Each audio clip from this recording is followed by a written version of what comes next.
आज ज़रा शुरुआत करते हैं वर्ल्ड ब्रेन डे के हवाले से। आज पूरी दुनिया में ब्रेन डे मनाया जा रहा है और इसकी what is the background of it, ये जानने की कोशिश करते हैं। Thank you so much for making time for us today.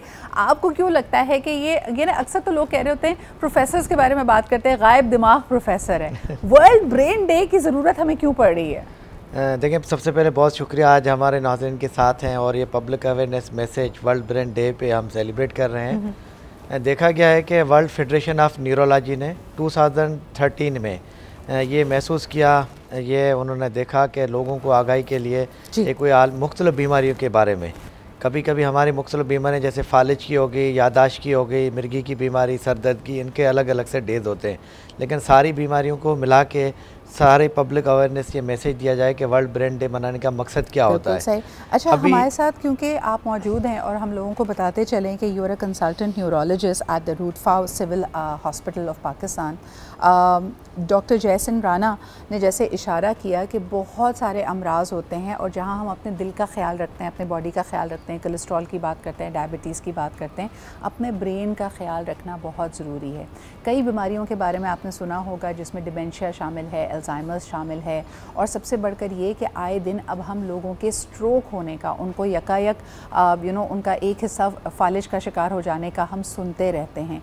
इसमें इतना इजाफा हो रहा है कि इसको मजमूई तौर पे वर्ल्ड ब्रेन डे में इसकी अवेयरनेस को फैलाने की बात की जाती है। आज पूरी दुनिया में वर्ल्ड डे मनाया जा रहा है। This is brain health for all ages. मुझे ये बताइएगा डॉक्टर राणा कि क्या ये बात बिल्कुल गिवन है कि जैसे जैसे उम्र बढ़ेगी इंसान का जो जहन जितना चाको चौबंद होता है उसमें कमी आएगी, यानी आपकी याददाश्त कमज़ोर होगी। अक्सर लोगों को हम देखते हैं कि कमरे में एंटर हुए और उनको याद ही नहीं है कि वो क्या काम करने के लिए आए थे, या फिर अपने सर के ऊपर या शर्ट के अंदर आपने ग्लासेस लगाए हुए हैं और पूरे शहर में आप ग्लासेस ढूंढ रहे हैं, अपने कमरे में ग्लासेस ढूंढ रहे हैं। क्या ये बढ़ती उम्र के साथ होना लाजिम है? देखिए, बहुत अच्छा क्वेश्चन किया आपने। देखा गया है कि जो हमारा थीम है brain health for all ages, सारी की उम्र बीमारियां जो दिमाग की होती हैं, बुढ़ापे की बीमारियां नहीं होती हैं। ये बच्चों में भी होती हैं, जवानों नौजवानों में भी हो सकती हैं, बुढ़ापे में भी ये होती हैं। हमारा जो थीम है 2025 का वो भी यही है, इससे रिलेटेड है। हमने ये देखा है कि जैसे बच्चा छोटा होता है उसके बाद उसके ब्रेन की ग्रोथ होती है, नेचुरली कुछ चीज़ें होती हैं जिसमें ब्रेन एजिंग होती है, दिमाग जो होता है उसके लिए सिकुड़ना शुरू हो जाते हैं, जिसको ब्रेन एट्रोफी कहते हैं। वो एक नेचुरल डिजीज़ भी हो जाती है। दूसरा, हम अगर देखा जाए जैसे आपने पूछा, इसमें अल्जाइमर डिजीज़ मोस्ट कॉमन आती है, बुढ़ापे की बीमारी जो है, उसमें यादाश्त का भूल जाना, अपनी दवाई, अपने पैसों का फाइनेंशियल प्रॉब्लम आ जाते हैं।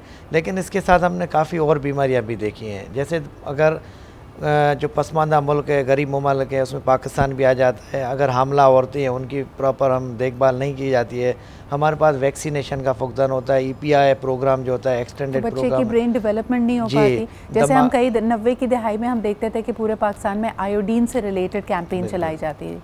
आयोडीन की कमी आपकी ब्रेन डिफॉर्मिटीज़ की बड़ी वजह बनती है और हो सकता है बच्चा इन फैकल्टीज़ के साथ पैदा ही ना हो। डॉक्टर राणा, मुझे बताइएगा कि नींद किस हद तक ज़रूरी है हमारी ब्रेन हेल्थ के लिए, क्योंकि लोग कहते हैं नंबर 1 चीज़ ये है, और इतनी जो आप प्रॉब्लम्स भी देख रहे हैं उसकी बड़ी वजह ये है कि हम रेस्ट नहीं करते, हम 6 से 8 घंटे की नींद नहीं ले रहे हैं। देखिए, एग्जैक्टली ये हमने देखा गया है कि हमारा रूटीन जो प्रैक्टिस है क्लिनिक गवर्नमेंट सेक्टर में हम करते हैं, लोगों की नींद डिस्टर्ब होती है।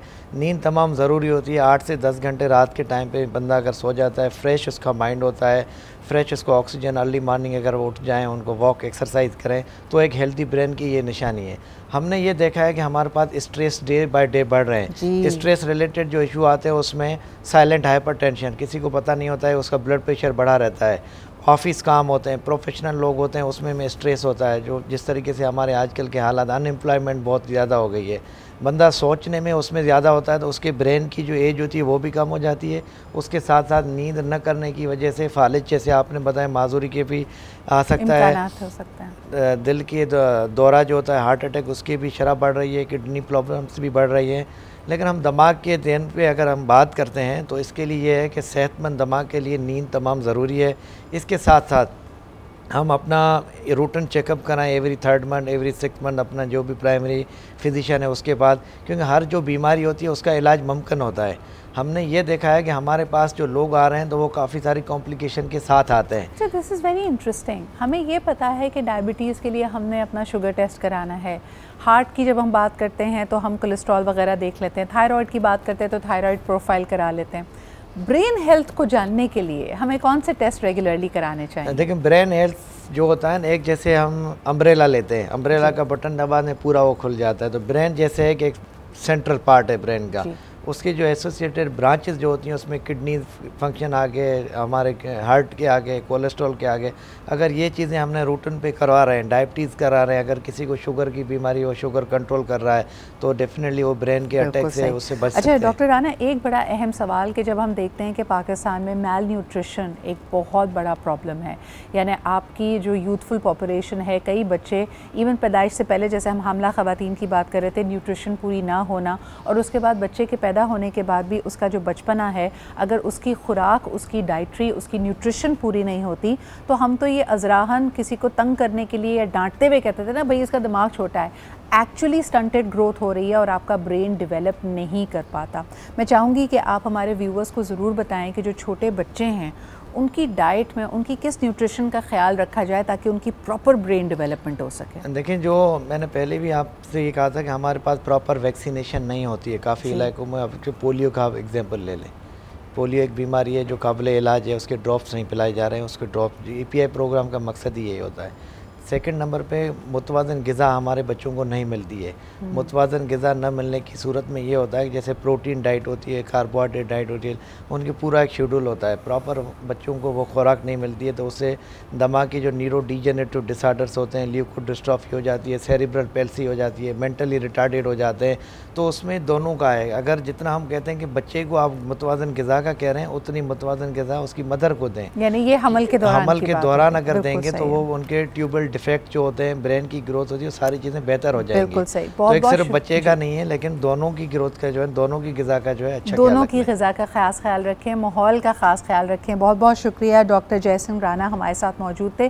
और बड़ी इंपॉर्टेंट बात ये है कि अपनी नींद का, अपने ओवरऑल लाइफस्टाइल का ख्याल रखें। मैंने बहुत एक्टिव लोगों को देखा है, हशाश बशाश लोग, और उनको अचानक स्ट्रोक हुआ है। इट इज़ ओनली बिकॉज आप अपने जो नेगेटिव इमोशंस है उसको प्रोसेस सही तरह नहीं कर रहे, उसको मैनेज नहीं कर रहे, रिलैक्स नहीं कर रहे, हर चीज़ पे कंट्रोल हावी होने का आप ख़ुद कोशिश कर रहे हैं।